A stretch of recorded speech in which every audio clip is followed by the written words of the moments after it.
आप देख रहे हैं डिबेट का सबसे तीखा और बेबाक शो, जिसमें सिर्फ सवाल पूछे नहीं जाते बल्कि जवाब भी लिए जाते हैं। नमस्कार, मैं हूं आपके साथ सुचित्रा गुप्ता। आप देख रहे हैं न्यूज इंडिया। आज की बहस का मुद्दा ऐसा है जिसने आस्था, पहचान और प्रशासन तीनों को एक मंच पर लाकर खड़ा कर दिया है। विलियम शेक्सपियर की एक नाटक में यह बात भी कही गई थी कि नाम में क्या रखा है, लेकिन यूपी में नाम में बहुत कुछ रखा है। कुछ दिनों बाद ही शिव भक्तों की कावड़ यात्रा शुरू होने वाली है और हिंदू और मुसलमान दुकानदारों की दुकान के आगे नाम लिखना सरकार ने अनिवार्य कर दिया है। सरकार अब इस पर पूरी तरीके से सख्त भी नजर आ रही है। अब ये कोई आम यात्रा तो है नहीं, ये शिव भक्तों के लिए साल का सबसे बड़ा त्योहार है। सभी शिव भक्त कावड़ लेकर निकलेंगे और अपने अपने स्थानों पर पहुंचेंगे, लेकिन बीच रास्ते में पड़ने वाली दुकान पर सियासी रार मची हुई है। कावड़ यात्रा पर ऐसे फैसलों का सिलसिला 2024 से शुरू हुआ, जो अब तक जारी है और लगता है कि जब तक सरकार में योगी रहेंगे तब तक ये जारी रहेगी। और इस बार भी योगी सरकार ने कावड़ यात्रा को लेकर सख्त निर्देश दिए और नाम लिखने में अगर आपत्ति क्या है, क्योंकि पहचान बताने में परेशानी तो किसी को नहीं होनी चाहिए, जाहिर सी बात है। तो आज की बहस का मुद्दा यही होगा और आज की बहस में सवाल सबसे बड़े यही होंगे कि अगर करोड़ों की धार्मिक भावनाओं की रक्षा के लिए नेम प्लेट की बात की जा रही है तो इसमें आखिर दिक्कत क्यों है, और क्या धार्मिक भावनाओं की रक्षा के लिए ये जो भी कवायतें की जाती हैं वो बस एक तरफा होनी चाहिए। और तीसरा सवाल कि क्या महज नाम लिख देने से लोकतंत्र खतरे में आ जाएगा, जैसा दावा विपक्ष कर रहा है। आज इन तमाम मुद्दों पर चर्चा होगी और आपको ये भी बताएंगे कि किस तरीके से सरकार ने क्या फैसले लिए और इस पर विपक्ष क्या वार कर रहा है। तो अब आपको ये भी बता देते हैं ग्राफिक्स के जरिए कि देखिए, योगी सरकार हिंदुत्व को लेकर हमेशा साफ रहती है, साफ कहती भी है। कावड़ यात्रा को लेकर सरकार की ओर से निर्देश जारी किया गया है कि दुकान संचालक जितने भी हैं वो अपना अपना नाम लिखकर नेम प्लेट जो है वो बाहर लगाएंगे और जो रूट कावड़ियों के लिए तय किए गए हैं वहां पर प्रतिबंधित मांस की बिक्री भी नहीं होगी। डीजे की ध्वनि सीमा भी तय कर दी गई है ताकि कोई भी शरारती तत्व पुलिस की पैनी नजर से ना बच पाए। और साथ ही अगर कावड़ यात्रा में अगर कोई ऐसा शामिल है, यानी कि कोई बदमाश है, कोई सरफिरा ऐसा शामिल हो जाता है, डीजे की ध्वनि अगर तेज हो जाती है तो उस पर भी कार्रवाई होगी। आगे बात करेंगे नाम पर चल रहे विवाद को लेकर। अब देखिए, जिस तरीके से पूरा विवाद चल रहा है, क्यों यह विवाद चल रहा है, क्योंकि जाहिर सी बात है अगर नाम ही लिखना है आपको तो नाम लिखने में आपत्ति क्यों है, क्योंकि हिंदू तो बहुसंख्यक है। अगर उनकी धार्मिक भावनाओं का ध्यान रखा जा रहा है और जितने भी अल्पसंख्यक है उनकी भी धार्मिक भावनाओं का ध्यान रखा जा रहा है, तो फिर बहुसंख्यक का ध्यान अगर रखा जा रहा है तो इसमें आपत्ति क्यों है। नेम प्लेट ही लगाया जा रहा है तो इसमें आपत्ति क्यों है। यही सारे सवालों का जवाब आज हम लेंगे। साथ ही नाम पर चल रहे विवाद को लेकर सियासी संग्राम बिल्कुल जारी है।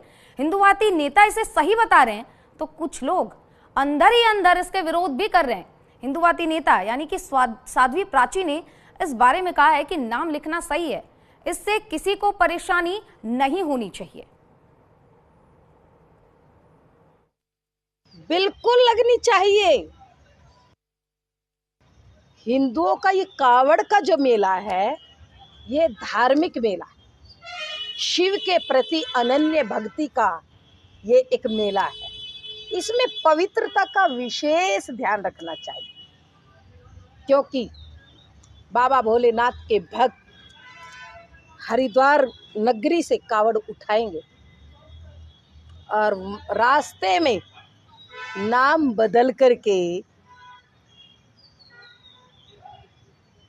जो कावड़ उठाने वाले भोले हैं उनके पवित्रता को भंग किया जाएगा, तो ये उचित नहीं।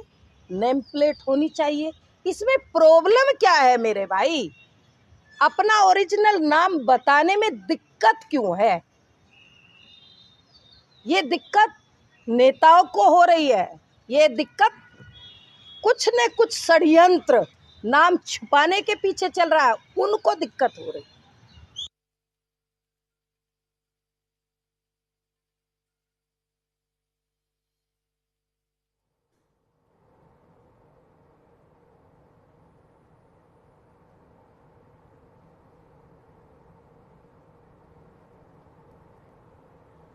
तो जिस तरीके से नाम को लेकर ये पूरा विवाद चल रहा है, विपक्ष अलग दावे कर रहा है, पक्ष अलग दावे कर रहा है, क्या कुछ है दोनों के पक्ष, तमाम इन्हीं मुद्दों पर आज चर्चा होगी।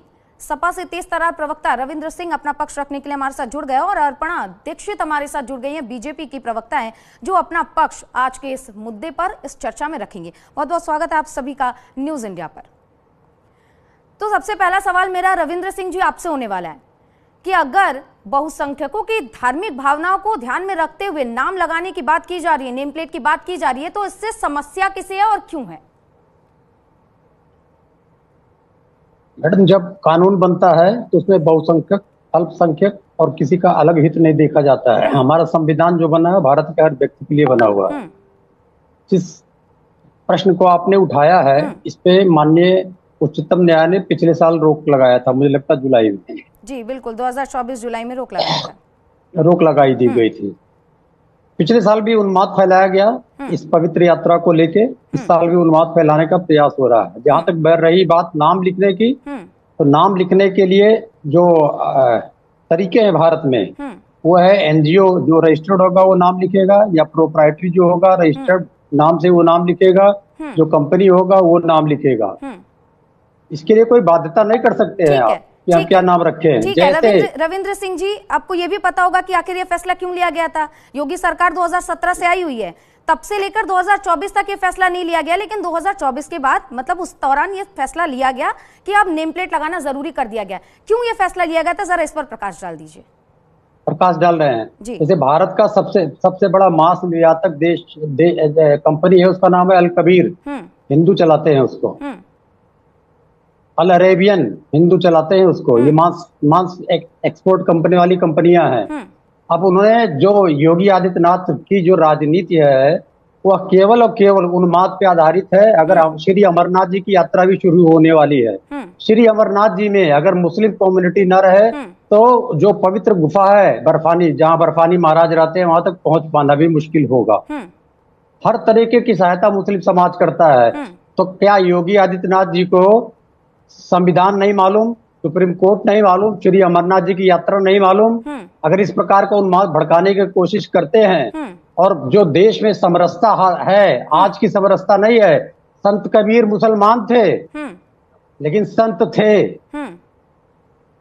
इसी तरीके से आप देखिए, अब आप अपनी बात में गिरेंगे। संत कबीर मुसलमान थे लेकिन वो संत थे, लेकिन ये फैसला क्यों लिया गया? देखिए, आप प्रकाश डालते जाते किस तरीके से भटका रहे हैं मुद्दे को। ये काम मत कीजिए। सभी को पता है कि हमने खाने में थूक मिलाते हुए वीडियोस देखे हैं, हमने खाने में मूत्र मिलाता हुआ वीडियो देखा है, हमने फलों पर मूत्र करता हुआ वीडियो देखा है।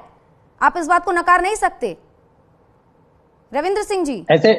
ऐसे वीडियो जितने, जो हमारी सरकार आएगी ना तो जितने कहेगा उतने वीडियो बनवा के डाल देंगे। अरे सरकार, अगर आप इस बात के खड़े, अगर आप ऐसी बात कर रही हैं दीक्षित जी, मैडम एक मिनट सुन लीजिए जो आपने कहा है। ये बात कहते हुए आप कानून का उल्लंघन कर रही हैं, और मुझे लगता है अगर ऐसा आपके पास कोई साक्ष्य था तो अब तक क्यों नहीं लेके कोई हिंदूवादी संगठन उसको कोर्ट में गया? या निश्चित केवल उन्माद जो आपने बोला है यही उन्माद का तरीका है। इसी तरीके से उन्माद फैलाया जाता है। नहीं सर, बिल्कुल भी नहीं। आपने जो बोला यही उन्माद फैलाने का तरीका है। नहीं सर, तो जरा ये बता दीजिए कि आरक्षण के वक्त पे क्यों लोग अपना रियल नेम लिख देते हैं? क्यों नाम लिखते हैं रियल नेम? आरक्षण के समय नहीं सर, तो दुकान का नाम आरक्षण अलग मुद्दा है। अगर आप सुचित्रा जी सुन लीजिए, जब आपने प्रश्न पूछ लिया सुन लीजिए, धैर्य रखिए, धैर्य रखिए जरा। सुन, जब आपने पूछ लिया है, हमें अपना नाम जब लिखने की जरूरत आती है तो अपना नाम और उम्र सही लिखना पड़ता है, और जाति लिखनी पड़ती है, क्योंकि ये हमारे संविधान ने व्यवस्था की हुई है। और किसी भी दुकान पे क्या नाम लिखा जाएगा उसका भी संविधान ने व्यवस्था की है।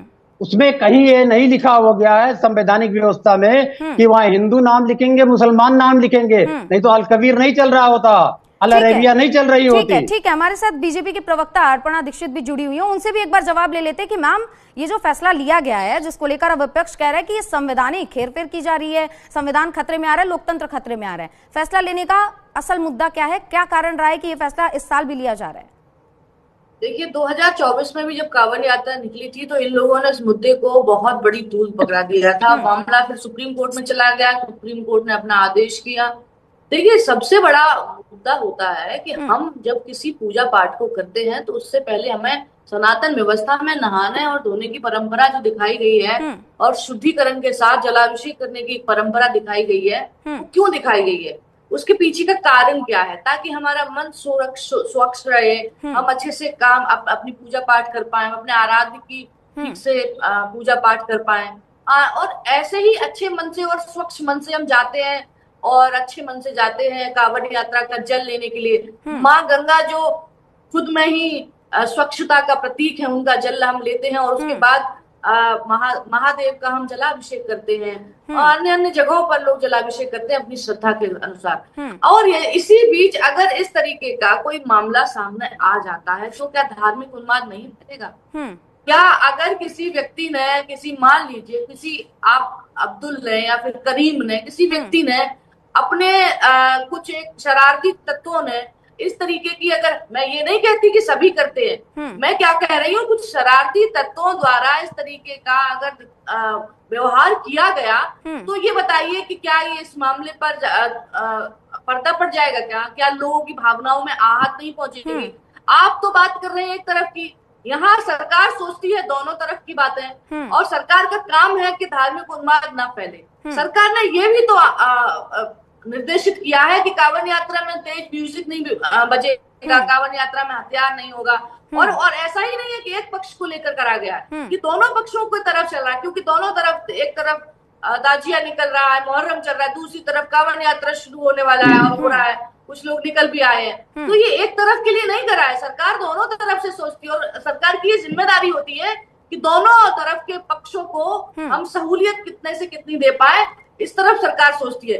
लेकिन आप सोचते हो हिंदू मुस्लिम की तरह आपका 2027 चुनाव आने वाला है, जैसे जाहिर सी बात है कांवड़ यात्रा भी आने वाली है और साथ ही मुहर्रम का त्योहार भी आ रहा है, इसको देखते हुए फैसला लिया गया। ठीक है मैम, आप कितना बड़ा मुद्दा बना दिया। बिल्कुल ठीक है मैम, हमारे साथ स्वामी अनंतानंद जी जुड़ गए हैं, धर्मगुरु है। आज वो धर्म के हिसाब से जो भी पक्ष होगा उनका जरूर रखेंगे। स्वामी अनंतानंद जी, पहले तो आपका बहुत बहुत स्वागत है।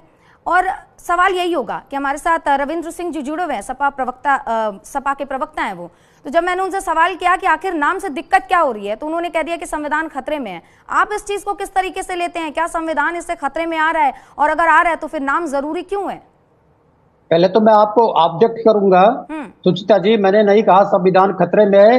गलत मत बोलिए, एंकर हैं तो गलत मत बोलिए, गलत बोलना ही ये गलत है। सर आपने गलत, मैंने कहीं नहीं कहा संविधान खतरे में है। संविधान सम्मत जो रूल है वो बताया मैंने। चाहूंगी आपने नहीं, ये सपा प्रवक्ता रविंद्र सिंह जी हमारे साथ जुड़े हुए हैं, उन्होंने कहा कि संविधान खतरे में है, इस फैसले से इसके बाद आ जाएगा। मैंने नहीं कहा संविधान खतरे में है, आप झूठ बोल रही हैं।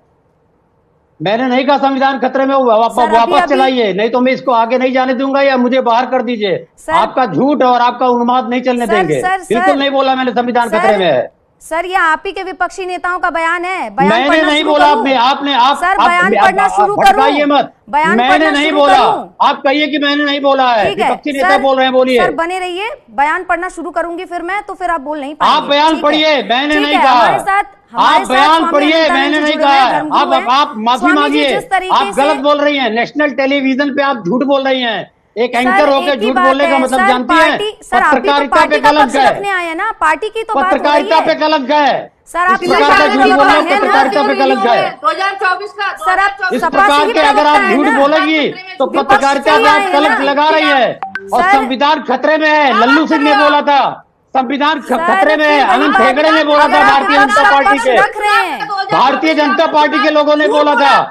और अभी मैंने नहीं बोला है, अभी मैंने नहीं बोला है, आप झूठ बोल रही है, आप उन्माद को जगा दे रही है। मैंने नहीं बोला, जिसने बोला उसका नाम लीजिए। बिल्कुल नहीं सर, अगर जिसने बोला उसका नाम लीजिए, मैंने नहीं बोला है। ये कोर्ट होगा, बिल्कुल ये कोर्ट होगा। मैंने नहीं अभी बोला है इसमें, जो बोल रहे हैं उसमें रोज बोला है। इंडिविजुअल नहीं है, आपके अनंत हेगड़े ने बोला, आपके लल्लू सिंह ने बोला, आपके अनंत हेगड़े ने बोला। आप अनंत हेगड़े की बात करिए, आप लल्लू सिंह की बात करिए, आप अनंत हेगड़े की बात करिए। आपका सांसद है, आप लल्लू सिंह की बात करिए, आपका पूर्व सांसद है, उसकी बात करिए। सपा के प्रवक्ता बनकर इस डिबेट में आए। अगर आप अपना इंडिविजुअल रखना चाहते तो आप निर्दलीय आते ना। जहाँ बैठी हो तुम वहाँ बैठी रहो, तमीज से बोलना सीखो पहले। आप भी तमीज से बात करिए और डिबेट में मर्यादा बनाए रखिएगा सर। ठीक है सर, डिबेट मैं चला रही हूँ, आप लोग आपस में मत लड़िए, पहली बात। और दूसरी बात सर, आप सपा का पक्ष रखने आए हैं, अगर विपक्ष ने कोई बात कही है तो आप उससे अलग नहीं होते हैं। विपक्ष की बात नहीं, आप झूठ बोल रही हैं। सर आपकी फिर वही पत्रकारिता आप पर प्रश्न उठा रहा बताइए, हूं। आप सपा के प्रवक्ता है आप नहीं है? झूठ बोल रही हैं, आप आपकी सपा पत्रकारिता से पर प्रश्न उठा प्रवक्ता रहा हूं है मैं। नहीं है? आप पार्टी के हैं ना? मैं पार्टी का हूं, मैं आपकी पत्रकारिता पर प्रश्न उठा रहा हूं कि आप झूठ बोल नहीं रही सर, हैं। आप नहीं सर, आप प्रश्न मत उठाइए सर। आपके आज आप दर्शक प्रश्न देख का रहे जवाब होंगे। देने आए हैं, प्रश्न जनता उठाएगी हम पर। आपकी नहीं सर, आवश्यकता बिल्कुल की, भी आपके नहीं। ज्ञान की आप आवश्यकता सर नहीं है। जवाब भारतीय देने आए जनता हैं, पार्टी के प्रश्न उठाने प्रवक्ता नहीं आए महोदय, आप यहाँ। आपके ज्ञान की आवश्यकता नहीं है, आपकी भाषा भी सुन लिया मैंने। नहीं सर, तो सुनिए, आप अपना ज्ञान सर अपने आपको तक जवाब सीमित रखिए। देना भारतीय पड़ेगा जनता पार्टी सर। के प्रवक्ता, आप अग्रेशन दिखा के यहाँ पे जवाब से बच नहीं सकते। आप अपना रखिए, आपको ज्ञान आप अपना ज्ञान ठीक है, रखिए। ठीक है। जो इनको बीच में रविंद्र हस्तक्षेप सिंह जी करता का है, ऑडियो जरा आपको डाउन कीजिए। सिखाया गया है, हमारे साथ आपको हस्तक्षेप करना सिखाया गया धर्मगुरु जुड़े हुए है। हैं। इससे ज्यादा ज्ञान भी नहीं है आपके पास में। ठीक है, ठीक है। हमारे साथ धर्मगुरु अनंतानंद जी जुड़े हुए हैं। स्वामी जी, आपका बहुत बहुत स्वागत है पहले तो। और जिस तरीके से ये पूरा मामला फैला हुआ है, विपक्ष लगातार इस पर सियासत भी कर रहा है, लेकिन पक्ष बार बार बहुसंख्यकों की धार्मिक रक्षा की बात कर रही है, धार्मिक भावनाओं की रक्षा की बात कर रही है। आपको ये फैसला कितना सही लगता है, और जिस तरीके से सियासत हो रही है उस पर आप क्या कहना चाहेंगे? आप किनारे बैठिए, नहीं समाजवादी पार्टी आप किनारे बैठिए। आप जैसे 1 लाख लोगों को देख के किनारे कर चुके हैं हम लोग। आप जैसे 1 लाख लोगों को किनारे कर चुके हैं। मैंने सोचा था कि आप पढ़ना जी का और रविंद्र सिंह जी का ऑडियो डाउन कीजिए। धर्मगुरु जी, नहीं, डाउन करना हो तो लीजिए, डाउन कराइए तब। आप डाउन हो जाइए, हम तो डाउन ही हैं भैया। स्वामी जी, आपको मेरी आवाज आ रही है? जी जी जी से स्वामी जी प्लीज अपना पक्ष रखिए। प्रयोग भगवत गीता में 16वें अध्याय में आता है, अभयम सत्व संस्तुति ज्ञान योगो व्यवस्थिता दानम दमस्य यज्ञस्य स्वधाय तप आर्जवम अहिंसा सत्यम क्रोधस त्यागा शांतिरुपैशुनम दया भूतेश्वर लोलुप्तम मार्दवम हीरचाल फलम तेज क्षमा धृति सोचो मद्रोहो नाति मानिता भवंती संपदम देवी विजातस्य भारत। ये भगवान ने देवी संपदा के बारे में इन्होंने कहा है। और इसमें जो मुख्य है सुचिता, बाहर भीतर की सुचिता।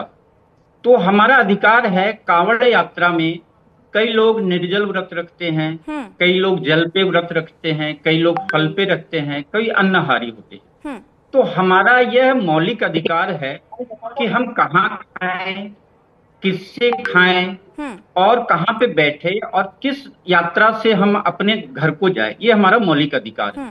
अब रही बात सुप्रीम कोर्ट की, तो सुप्रीम कोर्ट की जो बात है उसको हम लोग सम्मान करते हैं, लेकिन सुप्रीम कोर्ट में ही और भी पुनर्याचिका दायर हो सकती है।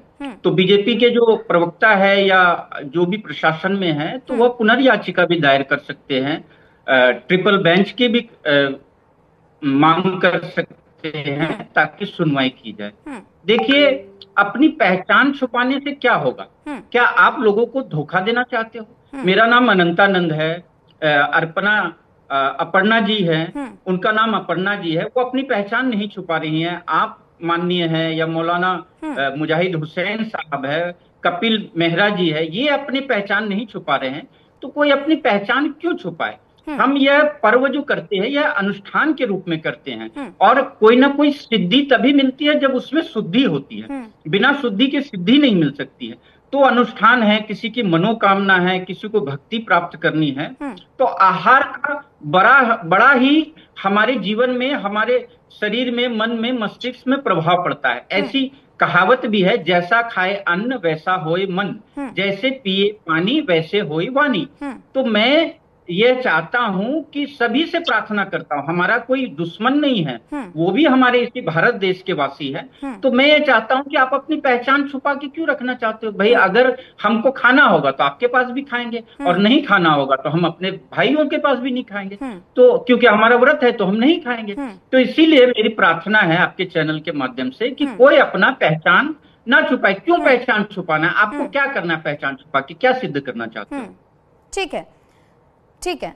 हमारे साथ कपिल, हमारे संवाददाता कपिल मेहरा जुड़े हुए हैं। कपिल, जिस तरीके से इस मामले पर योगी सरकार ने फैसला लिया है, 11 जुलाई से कांवड़ यात्रा शुरू हो रही है, इसके पहले मुहर्रम का भी त्योहार है, इसको लेकर तमाम दिशा निर्देश दिए गए हैं। विस्तार में बताइए कि योगी सरकार की तरफ से क्या कुछ फरमान सुनाए गए इसे लेकर। देखिए, मैं आपको बता दूं, ये कोई नया फैसला नहीं है। इस बार भी जैसे आप देख रहे हैं कुछ लोग इसको तरोड़ मोड़ के पेश कर रहे हैं और सरासरी गलत है। मामला हुआ था पिछले साल से शुरू, जब हरियाणा मुजफ्फरनगर के ढाबे पर कुछ कावड़िए खाना खाने के लिए रुके थे, तो उनको खाने के अंदर प्याज परोस दी गई थी, जिसका हंगामा इतना बड़ा था कि पूरा मुजफ्फरनगर प्रशासन के हाथ पैर फूल गए थे। किसी तरह से उन कावड़ियों को समझाकर वहां से रवाना किया गया था।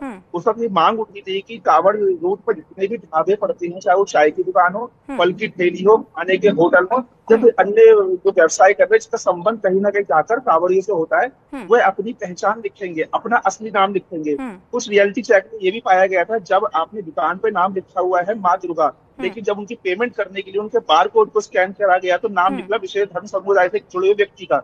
जब उससे पूछा गया तो उसने बोला कि हमारा रोजगार इसी वजह से चलता है। तो सवाल यही उठा था कि अगर आपका रोजगार इसी से चलता है तो आपको नाम लिखने में आपत्ति क्या है। जब सरकार का योग्य जांच का आदेश आया कि इस रूट पर सभी दुकानदार अपनी दुकान पर अपना नाम लिखेंगे, तो उसके बाद मामला इतना गर्मा गया था कि इलाहाबाद हाई कोर्ट को इसके अंदर खुद संज्ञान लेना पड़ा था और इस पर रोक लगा दी गई थी। लेकिन उसको सरकार की तरफ से तर्क दिया गया था कि कावड़ जो है बहुत ही पवित्र एक यात्रा निकलती है, जिसके अंदर एक अपने नियम होते हैं। अगर ऐसे नियमों का पालन नहीं किया जाता है तो कावड़ी जो अपना कावड़ का धर्म लेके चलते हैं, वो धर्म और व्रत टूट सकता है। तब ये मामला किस तरह शांत हुआ था। लेकिन इस बार कावड़ ग्राम मेला दोबारा 11 जुलाई से शुरू हो रहा है। 11 जुलाई से बड़ा जो रूट है, उस रूट पर बड़े ट्रैफिक को बंद कर दिया जाएगा। बल्कि आज हमने एक ढाबे का रियलिटी चेक करा, इसको पता चला कि उस ढाबे पर पहले ही पुलिस प्रशासन 3 दिन पहले आकर उसके संचालक के जरूरी डॉक्यूमेंट सत्यापन करने के लिए ले आ चुके हैं। और अकेला वह ढाबा नहीं था, जिला गाजियाबाद के अंदर मेरठ सीमा से लगे हुए और गाजियाबाद जितने भी ढाबे, चाय की दुकान या ठेली पटरी वाले, सभी का सत्यापन करा जा रहा है, क्योंकि प्रशासन नहीं चाह रहा है कि इस बार भी कोई ऐसी गलती हो जिसकी वजह से स्थिति असामान्य हो या कोई माहौल बिगड़ने की संभावना बने। ठीक है, तो कपिल जिस तरीके से आप बता रहे हैं, और जाहिर सी बात है अब से 2 से 3 दिन पहले हमने मुजफ्फरपुर में और एक मामला देखा जहां पर धर्म के आधार पर ही हुआ कि पैंट तक उतार दिया गया। ठीक है, आप हमारे साथ बने रहिए। हमारे साथ मुस्लिम स्कॉलर मौलाना मुजाहिदीन हमारे साथ जुड़े हुए हैं। बहुत बहुत स्वागत है सर आपका हमारे चैनल पर, और इस डिबेट में अपना पक्ष रखने के लिए आप आए हैं। तो सबसे पहले मेरा सवाल आपसे यही होगा कि अगर अल्पसंख्यकों की भावनाओं का ध्यान रखा जा रहा है, तो बहुसंख्यकों की अगर धार्मिक भावना का ध्यान रखा जा रहा है तो उससे दिक्कत क्यों है? क्योंकि भाईचारा एक तरफ से तो नहीं चलेगी सर।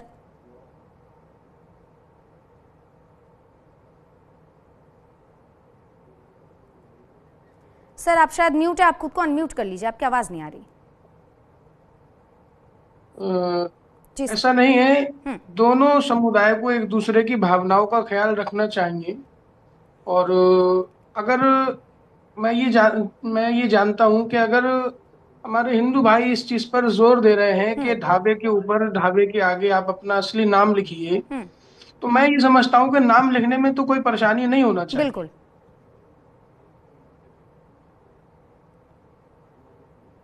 यही हमारा मुद्दा है कि अगर नाम लिखना जायज किया गया, अनिवार्य किया गया, तो उससे दिक्कत क्या हो रही है। ठीक है, मौलाना मुजाहिदीन, जैसा कि आप बता रहे हैं कि अगर नाम लिखा जा रहा है तो इस पर आपत्ति नहीं है, लेकिन विपक्ष तो इस पर लगातार राजनीति कर रहा है, कह रहा है कि लोकतंत्र खतरे में है, जानबूझकर लड़ाइयां करवाने की साजिशें कर रही है सरकार। एक्चुअली देखिए, पहले तो मैं आपको बताऊं, मेरा नाम मुजाहिदीन नहीं है, मेरा नाम मुजाहिद हुसैन है। ठीक है, मैं नाम ठीक करवा देती हूँ। ठीक है, दूसरी बात यह है कि विपक्ष हो या सत्ता हो, दोनों लोग अपने अपने मामला देखते हैं। सत्ता तो लॉ एंड ऑर्डर को देखता है, बिल्कुल, लेकिन विपक्ष कहीं ना कहीं किसी चीज में विपक्ष को पॉलिटिक्स ही करना होती है। और दूसरी बात यह है कि मैंने अभी एक वीडियो देखी कहीं की, शायद मुजफ्फरनगर की या कहीं की थी, तो एक ढाबे का ये उसमें सीन था। उन्होंने कुछ खाया होगा, फिर वो जब बारकोड जैसे बताया कि स्कैन करा तो उसमें उसका कुछ मुस्लिम नाम आया, उस चीज को लेकर विरोध हुआ। फिर उन्होंने जो है अंदर ले जाकर, मैंने वीडियो में देखा, जो वहाँ वर्कर था उसकी पैंट उतरवा करके चेक किया। तो ये चीज भी गलत है, ये नहीं होना चाहिए। बिल्कुल, लॉ एंड ऑर्डर का काम देखिए शासन प्रशासन का है, ना कि आम पब्लिक का है। बिल्कुल, और अगर किसी को इस चीज पे आपत्ति है तो उसके लिए आप देखिए, माननीय न्यायालय है, आप वहाँ याचिका दायर कीजिए। अगर हाई कोर्ट ने आपके पक्ष में कोई वो नहीं दिया तो सुप्रीम कोर्ट भी जा सकते हैं, लेकिन अपने हाथ में लॉ एंड ऑर्डर लेना ये दुरुस्त नहीं है। बिल्कुल बिल्कुल, आप बिल्कुल सही कह रहे हैं। क्योंकि देखिए, हमारा सवाल भी यही है कि अगर नेम प्लेट लगाने से समस्या नहीं हो रही है। और जाहिर सी बात है कि सबको अपनी अपनी आज़ादी है कि आप कहाँ से खाएं, कहाँ से पिएं, और ऐसी बात नहीं है कि ऐसी दुकानें चल नहीं रही हैं जिसके बारे में बात हो रही है कि अगर नेम प्लेट लग जाएगा तो हमारा बिजनेस नहीं चलेगा। ऐसी बिल्कुल बात नहीं है। हम लोग भी हैं, बाहर निकलते हैं, हम भी तमाम चीज़ें खाते हैं। लेकिन यहाँ पर सवाल यही उठता है कि जिस तरीके से ये पूरी राजनीति हो रही है, जाहिर सी बात है मुजफ्फरनगर की जो घटना हुई है वो काफ़ी शर्मनाक है, निंदनीय है। और मुझे लगता है कि इसका जवाब अपर्णा जी ज़्यादा बेहतर दे पाएंगी। जिस तरीके से अभी 28 जून को मुजफ्फरनगर का ये पूरा मामला हुआ है, मैम जरा आप ये बताइए कि आपकी सरकार क्या इस तरीके से ये जो फैसला लेकर आई है कि नाम लगा दीजिए, नेम प्लेट लगाइए, जैसे खाना हुआ खाएगा वरना नहीं खाएगा, तो क्या आपको लगता है कि नेम प्लेट लगा देने के बाद से ये जितनी समस्याएं हो रही है इसका हल हो जाएगा?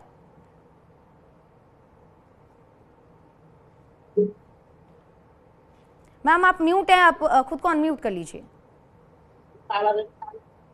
हिंदू हो या मुसलमान, हमारे दोनों में ही पद्धतियों में ये लिखा गया है कि हम फास्टिंग व्यवस्था रखेंगे और अपनी श्रद्धा को हम प्राकटीकरण देंगे। तो हम जब व्रत रहते हैं तो हमारे यहाँ श्रद्धा का विशेष महत्व रखा गया है। और अगर इस तरीके की नेम प्लेट की बात आती है तो जब कोई व्यक्ति अगर नहीं प्याज खाना चाह रहा है या फिर कहीं नॉनवेज जहाँ बन रहा है वहां खाना नहीं खा रहा है, ऐसे परहेज लेना चाह रहा है, या फिर उनके मन में भ्रम है कि अगर हमने यहाँ लिया तो इनको समस्या, हमारे व्रत का खंडन की समस्या हो सकती है, तो हम उसका प्रिकॉशन पहले से ही लेके चलेंगे मन से ही, तो तनाव की स्थिति उत्पन्न नहीं होगी। अब पता लगे कि पता नहीं है कि अगला आदमी के नाम क्या है और हमने वहां से अब कुछ खाने का प्रयास किया और खा लिया, तो उसके मन में कहीं ना कहीं पीड़ा उत्पन्न होगी कि यार मैंने क्या किया कि कहीं ना कहीं मेरे साथ कहीं गलत तो नहीं हो गया। उसके मन में विचारों का कहीं ना कहीं एक अंबार पैदा होगा, कहीं ना कहीं उसको ऐसा लगेगा कहीं मेरे साथ गलत तो नहीं हो गया, मेरे व्रत का खंडन तो नहीं हो गया। तो इन सब चीजों से बचा जा सकता है। किसी भी व्यक्ति के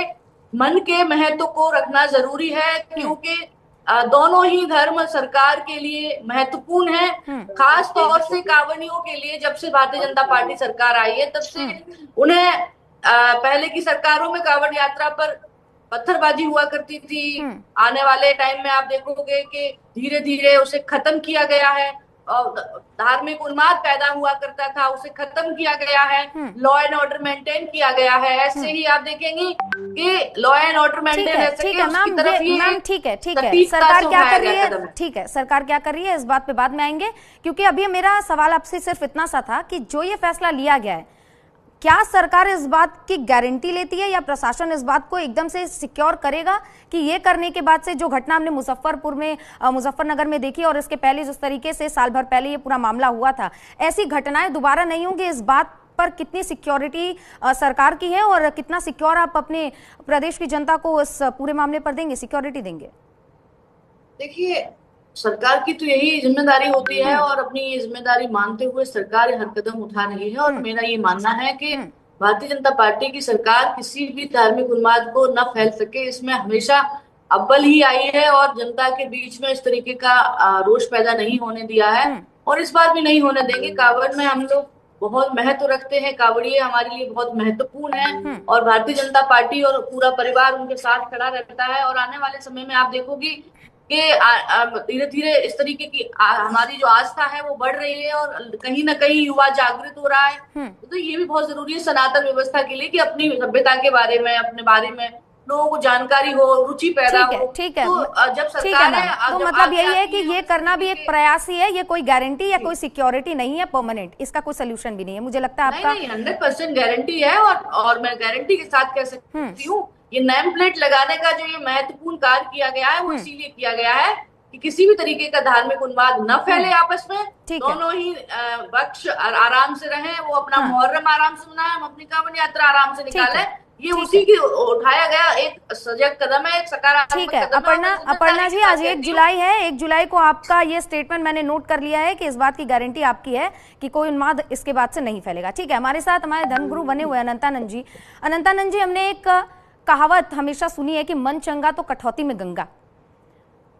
ये जो कहावत है, ये जो हमने हमेशा बचपन से सुनते हुए हम इससे बड़े हुए हैं, तो जब हमारा मन चंगा है, हम व्रत बिल्कुल धर्म की भावना से आस्था के साथ कर रहे हैं, तो जो भी हम फल या फिर ऐसा कुछ खा रहे हैं जिसमें हो सकता है थोड़ी अशुद्धि हो, लेकिन मन तो हमारा चंगा है, इससे क्या फर्क पड़ेगा? ऐसा है मैम, जी। कोई कोई दृष्टांत सिद्धांत को समझाने के लिए दिया जाता है और वह हमारे लिए ग्राह्य हो ऐसा कोई जरूरी नहीं है। तो मन चंगा कठौती में गंगा, वो रविदास जी ने करके दिखाया था, समझे। सबके लिए वो है जो कठौती में गंगा को नहीं उतार सकते। तो गंगा जी के फिर अगर मन चंगा है, कठौती में गंगा है, तो फिर गंगा जी पे जाना क्यों? नहीं जाए, हम घर पे ही स्नान कर ले। ऐसा नहीं है, गंगा जी का महत्व है, वहां पे स्नान का महत्व है, वहां की गंगा जल का महत्व है और शुचिता का सबसे बड़ा महत्व है। तो कोरोना काल में सब लोग हाइजीनिक रहे ना, नमस्कार सब लोग अभिवादन पूरे विश्व के लोग स्वीकार करने लगे, जो कितना हमारा वैज्ञानिक है। जैन साधु जो है सो मुख पे कपड़ा रखते थे। हम बचपन में देखते थे तो हम सोचते थे ये मुख पे कपड़ा क्यों रखते हैं, पर अब समझ में आया कि ऐसे वायरस होते हैं जो दूसरों को अटैक कर सकते हैं। तो अगर किसी के कोई बीमार हो, उसने थूक कर दिया हो, तो थूक में वायरस उसके पास जाएगा, वो बीमार पड़ेगा। और आप अगर ये कहना चाहते मन चंगा कठौती में गंगा, तो आप थूक मिश्रित खाना खाइए या यूरिनेट किया हुआ जो खाना है वो खाइए, तो आप अपने मन को चंगा रखिए और वो खाइए। स्वामी जी, स्वामी जी ये कहना, देखिए मैंने ये जोड़ा नहीं था पहले, लेकिन ये कहना विपक्ष का है कि जब मन चंगा कठौती में गंगा है तो फिर ऐसा क्यों किया जा रहा है, इसीलिए मैंने ये सवाल आपसे पूछा था। हाँ, तो विपक्ष को ही ये जवाब कह सकते हैं, या जो भी कहने वाले, जो भी इस तरह के सोच रखने वाले हैं। तो मन चंगा कठौती में गंगा, ये सिद्धांत को समझाने के लिए, वो उसके पीछे कहानी क्या थी। रविदास जी अपनी जूते की काम कर रहे थे, एक वहां पे यात्रा जा रहे थे गंगा जी पे, तो गंगा जी के यात्रा जाते हुए उन्होंने एक दमड़ी दी, एक पैसा दिया, उन्होंने बोला जाइए ये गंगा जी को अर्पण कर देना। तो उन्होंने अर्पण कर दिया। तो अर्पण करने के बाद गंगा जी वहां पे प्रकट हुई, एक हाथ में कंगन लेके बोले कि ये रविदास जी को अर्पण कर देना। पर जो यात्री थे, वो यात्री जो थे वो उनके मन में लोभ आ गया, उनको उसने राजा को भेज दिया। अब राजकुमारी थी वो उस कंगन को पहन लिए और दूसरे लोग उसको चिढ़ाने लगे, एक में तो कंगन है और दूसरा हाथ खाली। तो उसको बुलाया गया कि भाई तुमने ये कंगन कहाँ से लेके आया? तो बोले मुझे गंगा जी ने दिया।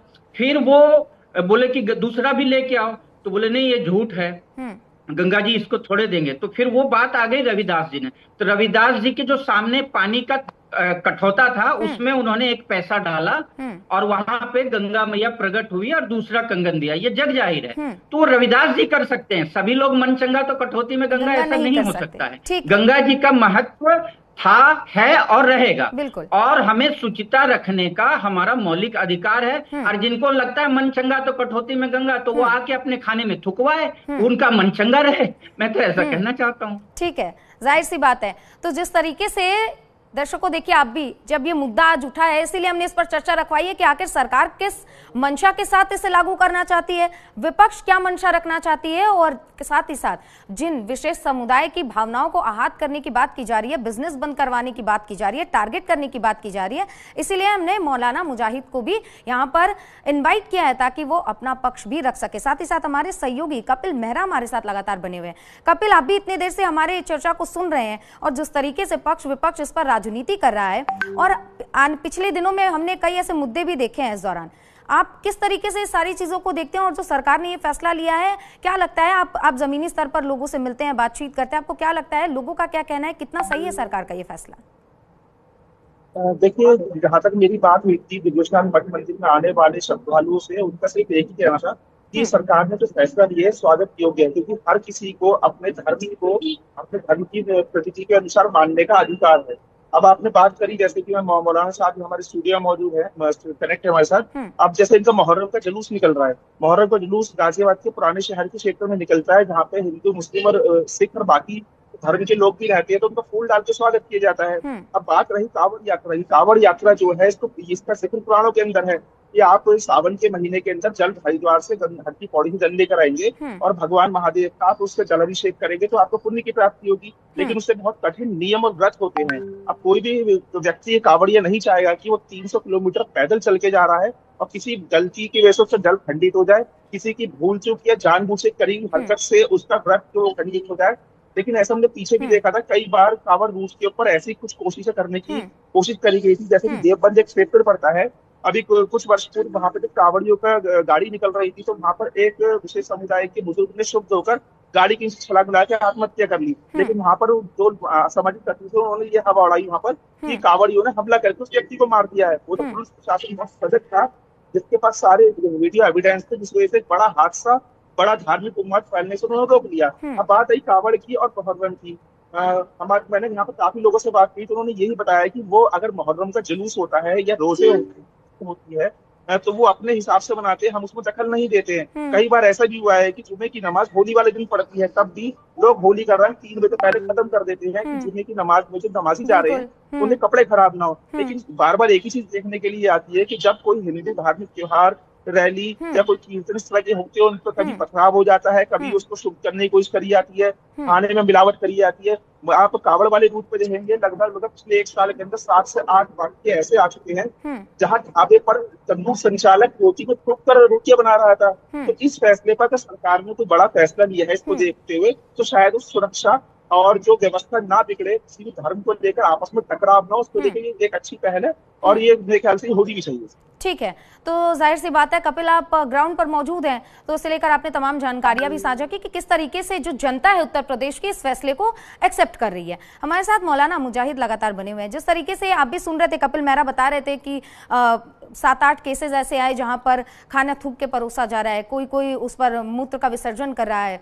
मौलाना जी, आप अपने समुदाय के लोगों को ऐसे में क्या कहना चाहेंगे? क्योंकि जाहिर सी बात है आप भी वो खाना नहीं खा सकते जो हमें परोसा जा रहा है, जो हिंदुओं को टारगेट करके ऐसे परोसा जा रहा है। इस पर आप क्या कहेंगे? किस तरीके से आपके समुदाय को वो आप समझाना चाहेंगे कि ये चीजें गलत है, सही है? क्या कहना चाहेंगे आप वैसे अपने समुदाय को? नहीं, देखिए ऐसा है, इस्लाम में सफाई का बहुत बड़ा जो है क्या नाम महत्व है। अत्तहारतु निस्फुल ईमान, सफाई आधा ईमान है। और मैं ये मानता हूं कि कोई भी मुसलमान जो सही मुसलमान होगा तो वो कोई भी चीज, ना तो कोई चीज खुद थूक कर खाएगा, ना किसी और को देना पसंद करेगा। बिल्कुल। और कहीं 100 में से एक आध जगह ऐसा मिला होगा कि जो किसी ने इस तरीके की घटना को अंजाम दिया होगा, अदरवाइज ऐसा नहीं होता है। और ये वो चंद शरारती किस्म के लोग हैं जो माहौल खराब करना चाहते हैं।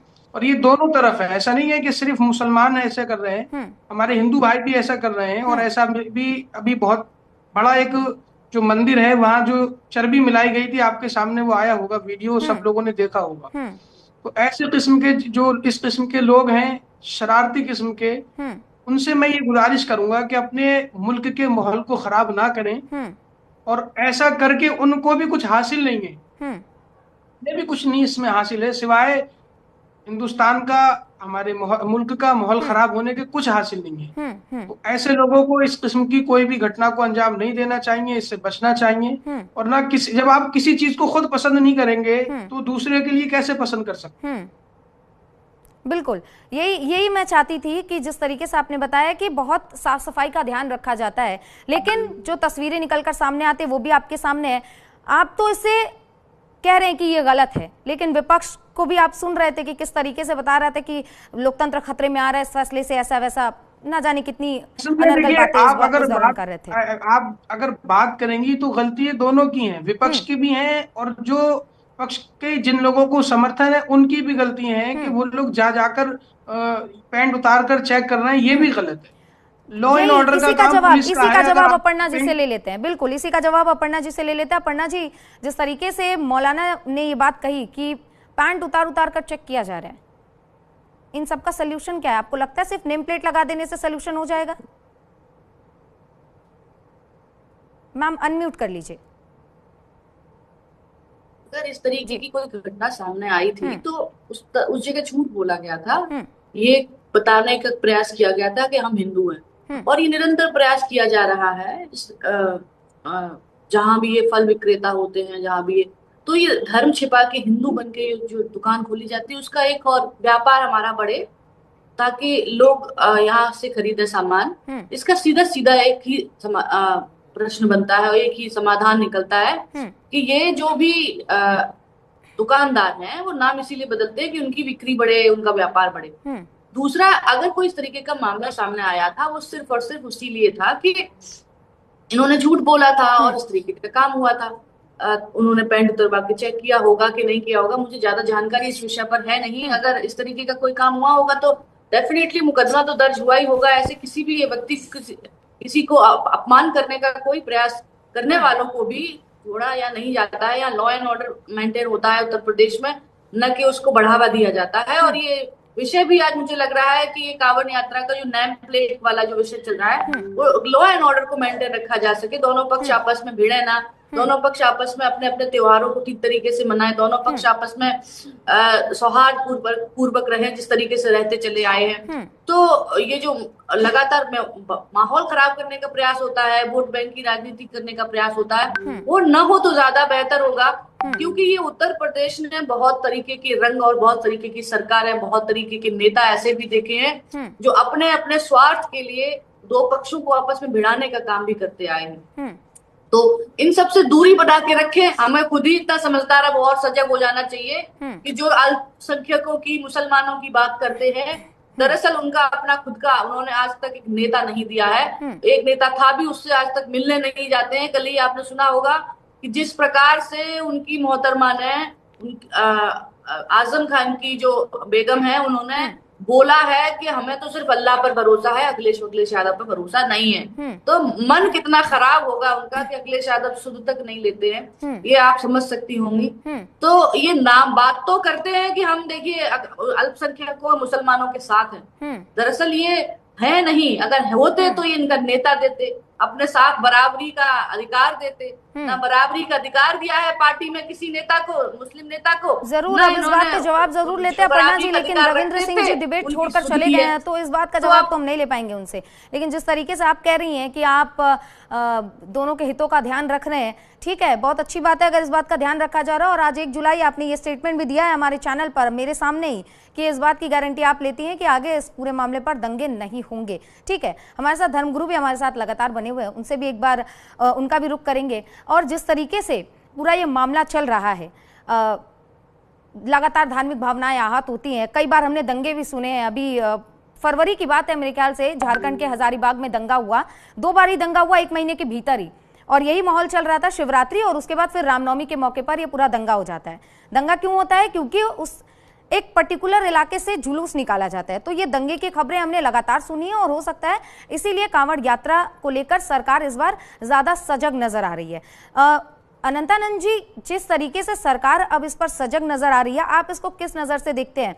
क्या ये फैसला स्वागत के योग्य है? और साथ ही आपको क्या लगता है कि ये फैसला लेने के बाद से जिस तरीके से खाने पीने को लेकर पिछले 2 साल से हमने खबरें देखी हैं, सुनी है, इसमें कमी आएगी? किस तरीके से हिंदू मुस्लिम जो भाईचारे की बात की जाती है इससे बरकरार रहेगा? आप किस नजरिए से इसे देखते हैं? हमारे शास्त्र में ऐसा कहा गया है, आत्मा प्रतिकूलानि परेशान न समाचरित। आप वह व्यवहार दूसरों के साथ ना करे जो आपके साथ अगर कोई करे जो आपको अच्छा ना लगे। तो जो भी इस तरह के उपद्रवी तत्व है उनको, दोनों पक्ष में हो सकते हैं, उनको सतर्क रहना चाहिए। क्योंकि लाइन ऑर्डर जो है सो माननीय योगी आदित्यनाथ जी के पास में है। तो आप किसी भी तरह का अगर उपद्रव करोगे तो आपको दंडनात्मक कार्य आपको भुगतने की तैयारी भी करनी पड़ेगी।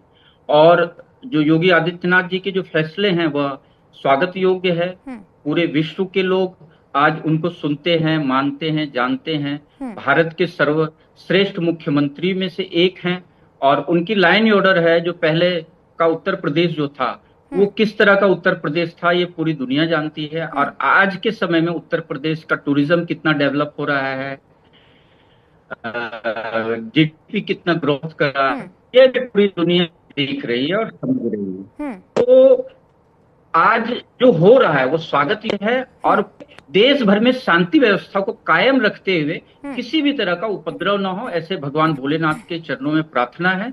और सबकी जो भी भक्ति है, जो भी व्रत करते हैं उपवास करके, जैसे भी उनका व्रत करने का तरीका है, उसके व्रत को या उनके जलाभिषेक के जो भी उनकी धार्मिक मान्यता है वो किसी भी तरह का खंडित ना हो, इस पे भी वो सतर्क रहें।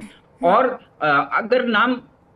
अगर लिखा भी जाता है तो उसमें क्या दिक्कत है? आप सत्य अपने क्यों छुपाना चाहते हो? क्या आपके मन में खोट है कि चोर की दाढ़ी में तिनका कहा जाता है ना? तो वो अगर आपके मन में खोट है तभी आप अपना नाम छुपाना चाहते हो। इसीलिए सभी लोग अपने नाम को आगे रखे, और इस तरह के तत्व अगर कोई भी दिखे जो अगर आपस में सद्भावना को बिगाड़ना चाहते हो तो उसको कानूनी ढंग से कार्रवाई करे, ना कि कानून अपने हाथ में ले। ऐसी भी हमें सतर्कता बरतने की जरूरत है। हरिओम। लेकिन वही देखने को मिलता है स्वामी जी की जब किसी की धार्मिक भावनाएं आहत होती हैं, ये सिर्फ बहुसंख्यकों के लिए नहीं कह रही, अल्पसंख्यकों की भी बात कर रही हूँ, छोटी छोटी बात पे धार्मिक भावनाएं आहत हो जाती हैं। ये खबरें हम आए दिन पढ़ते हैं, इनकी लिस्ट बहुत लंबी है, फेहरिस्त बहुत लंबी है, खत्म नहीं होगी। हमारे साथ मौलाना मुजाहिद भी लगातार बने हुए हैं। मौलाना, जिस तरीके से आप भी कई दुकानों पे जाते होंगे, प्रोडक्ट्स खरीदते होंगे, तो हमारे साथ मौलाना मुजाहिद जुड़े थे, बहुत बहुत धन्यवाद उनका। अभी वो हमारे साथ नहीं है, लेकिन हमारे साथ हमारी मेहमान बनी हुई है बीजेपी से अपर्णा जी और धर्मगुरु अनंता जी। तो जिस तरीके से पूरा मामला चल रहा है, हमने ये भी सुना होगा कि लगातार बहुसंख्यक हो या अल्पसंख्यक हो, अगर अल्पसंख्यकों की धार्मिक भावना आहत होती है तो विपक्ष भी और अल्पसंख्यक के जितने भी संगठन है तमाम आवाज उठाने लगते हैं। लेकिन जहां बात बहुसंख्यक की आती है वहीं पर राजनीति शुरू हो जाती है। हमारे साथ अपर्णा जी लगातार बनी हुई है और हमारे सहयोगी कपिल मेहरा भी लगातार बने हुए हैं। कपिल, अब से कुछ दिनों में मुहर्रम का त्यौहार आने वाला है, किस तरीके से प्रशासन ने मुहर्रम को लेकर क्या कुछ आदेश जारी किया है, क्या फरमान जारी किया है और किस तरीके से प्रशासन ने पूरी तैयारियां की हैं? जी देखिए, अगर मुहर्रम की हम बात करते हैं तो मुहर्रम सावन से पहले आ रहा है, कावड़ से पहले आ रहा है। तो जिस प्रकार के प्रतिबंध कावड़ यात्रा में लगाए गए हैं कि आप कोई भी तलवार, फरसा, लाठी, बेसबॉल बैट आदि ऐसी कोई भी चीज जिससे किसी दूसरे व्यक्ति को नुकसान पहुंच सकता है उसे लेके नहीं चलेंगे। सेम इसी तरह का आदेश जो दिया है वो जो अपने मुहर्रम के अखाड़े निकलते हैं उनको दिया गया है कि कोई भी धारदार हथियार का प्रदर्शन नहीं करेंगे। अगर पिछले वर्ष की बात करते हैं तो यहाँ से गाजियाबाद से 3 अखाड़े निकला करते थे, तीनों ने ही अपने हाथ इस आदेश के बाद पीछे खींच लिए थे। लेकिन अभी तक जो हमारी एसएचओ गाजियाबाद से बात हुई थी, उन्होंने बताया था कि अभी तक किसी भी अखाड़े से कोई भी नामांकन नहीं आया है, ना ही कोई रूट का उन्होंने दिशा निर्देश बताया है किस रूट से उनकी निकली जाएगी। अब सरकार तो चाह रही है कि चाहे मुहर्रम का त्योहार हो, चाहे कांवड़ यात्रा हो, सकुशल ढंग से निपट जाए। लेकिन इसके बीच में कुछ असामाजिक तत्व शायद बीच बीच में एक्टिव होते हैं, कोशिश करते हैं कि आसपास का माहौल खराब हो। अब जैसा कि हम गाजियाबाद के जुबशान मंदिर की बात करते हैं, वो मुस्लिम बाहुल्य क्षेत्र सटा हुआ एरिया है, उसके बावजूद भी वहां पर देखने को मिलता है चल रहा होता है। तो कुछ ऐसे बच्चों के रूप में बच्चे या फिर बुजुर्ग ऐसे आते हैं जो ऐसी कोशिश करते हैं। तो मतलब साफ तौर पर कह सकते हैं कि मुहर्रम को लेकर भी सरकार ने अपनी गाइडलाइन जारी कर दी है, अपने एडवाइजरी जारी कर दी है, साथ ही कांवड़ यात्रा को लेकर भी जारी कर दिया है कि नाम लिखना तो अब अनिवार्य होगा ही। बहुत बहुत धन्यवाद कपिल आपका तमाम जानकारियों के लिए, और स्वामी अनंतानंद जी हिंदुओं की तरफ से पक्ष रखने के लिए आपका भी बहुत बहुत शुक्रिया। तो जिस तरीके से देखिए ये पूरा मामला चल रहा था, इसी बीच आपको एक और खबर दे देते हैं। गाजियाबाद के NH 58 से हर साल दिल्ली, हरियाणा, राजस्थान आदि राज्यों के लिए लाखों की संख्या में कांवड़िये वहां से गुजरते हैं, जो रास्ते में आने वाले होटल और ढाबे पर रुककर खाना भी खाते हैं। कांवड़ रूट पर न्यूज इंडिया की टीम ने एक ढाबे का रियलिटी चेक किया तो पाया कि पुलिस प्रशासन ने पहले से ही अपना कमर कस लिया हुआ था और वहां पर वो पहुंची थी। क्या कुछ हुआ इस दौरान, पूरी रिपोर्ट देखिए आप कपिल मेहरा की। मैं हूँ सब गाजियाबाद के राष्ट्रीय राजमार्ग 58 के ऊपर। 11 तारीख से यह रोड बड़े वाहनों के लिए बंद कर दिया जाएगा, क्योंकि सावन का महीना शुरू हो चुका होगा और हरिद्वार से निकले हुए कांवड़िये इसी सड़क से होते हुए दिल्ली, राजस्थान, हरियाणा आदि शहरों राज्यों के लिए जाएंगे। आज हम रियलिटी चेक करने आए हैं इसे सड़क पर पड़ने वाले ढाबों का। जैसा कि पिछले साल एक आदेश आया था कि सभी होटल संचालकों को अपनी दुकानों पर अपना नाम, जो खाने पीने का सामान है उसकी लिस्ट रखना अनिवार्य है। मामला इतना बढ़ गया था कि ये मामला इलाहाबाद हाई कोर्ट तक पहुंच गया था। इस बार फिर कांवड़ का मेला शुरू होने वाला है।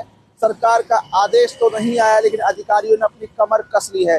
सभी होटलों संचालकों को आदेश दिए गए हैं कि अपनी दुकानों पर नाम लिखें, खाने पीने की लिस्ट है वो लगा कर रखें। आइए हम ऐसी एक ढाबे पर आए हैं, बहुत ही बेसिक सा एक ढाबा है। कमाल की बात है, इन्होंने फूड सेफ्टी लाइसेंस नंबर भी लगा रखा है, GST नंबर तक इनके पास है।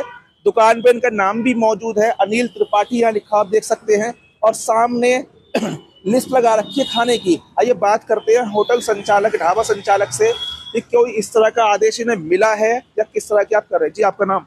आदेश। ये बताइए कि आप कांवड़ शुरू होने वाली है, यहाँ से लाखों की संख्या में कांवड़िये निकलेंगे, तो एक आदेश था पिछले वर्ष का कि आपको होटल पे अपना नाम लिखना है और खाने पीने की लिस्ट लगानी है, तो इस बार कैसे कर रहे हैं? वो सर पुलिस प्रशासन जो लेके चलेंगे डॉक्यूमेंट्स वगैरह, हमारे हर बार ले जाते हैं। तभी कांवड़िया जब यहाँ को कांवड़ यात्रा निकलती है तब लेके जाते हैं। तो इस बार यहाँ से डॉक्यूमेंट कब लेकर गए? अभी परसों लेके गए हैं। परसों लेकर गए। तो क्या कहना था, कोई खास हिदायत दी आपको? हमें बोल के गए हैं अपना नाम और एक नाम लिख के जो लगाना है रेट पे, और कोई बदतमीजी नहीं होनी चाहिए, सफाई रहनी चाहिए, सब चीज़ बता के गए हैं, सारी चीज़ समझा गए हैं प्रशासन। तो उसमें तो कोई ऐसी बात नहीं है, वो तो हमने सब कुछ दे दिया उनको। अच्छा, कितना सही मानते हैं कि आपको दुकान पे नाम लिखना है उसको लेकर? वो तो अच्छा है, वो तो सब अच्छा ही है, वो तो सर सब अच्छा ही है, वो जो बोला गया वो सब अच्छा ही है, वो ऐसा होना चाहिए और ऐसा करना भी चाहिए हम लोगों को। ये हमारे जो कावड़ यात्रा निकलेगी उनके लिए सब अच्छा ही है, ये होना भी चाहिए और ये होता रहेगा और अच्छा रहेगा आगे आने में। अच्छा रहेगा। देखिए, होटल संचालक थे, इन्होंने बोला कि इस तरह की जो कार्रवाई प्रशासन कर रहा है बहुत अच्छी है और होनी भी चाहिए। बहरहाल ये तो अभी समय बताएगा कि कितनी दुकानों के वेरिफिकेशन हुए हैं, कितना उसमें समय लगेगा, क्योंकि इस कावड़ रूट के ऊपर मांस की दुकानें भी पड़ती हैं, शराब की दुकानें भी पड़ती है। इसको प्रशासन ने ढकने के लिए, उसको बंद कराने के लिए समय सीमा निर्धारित करी है, जो उन्होंने अभी बहरहाल किसी के सामने नहीं खोली है। आज हम इस ढाबे पर आए हैं जिन्होंने बताया काफी वर्षों से यहाँ पर संचालन कर रहे हैं और इस तरह की जो वेरिफिकेशन हो रही है, जो आदेश सरकार ने दिए हैं वो सराहनीय है।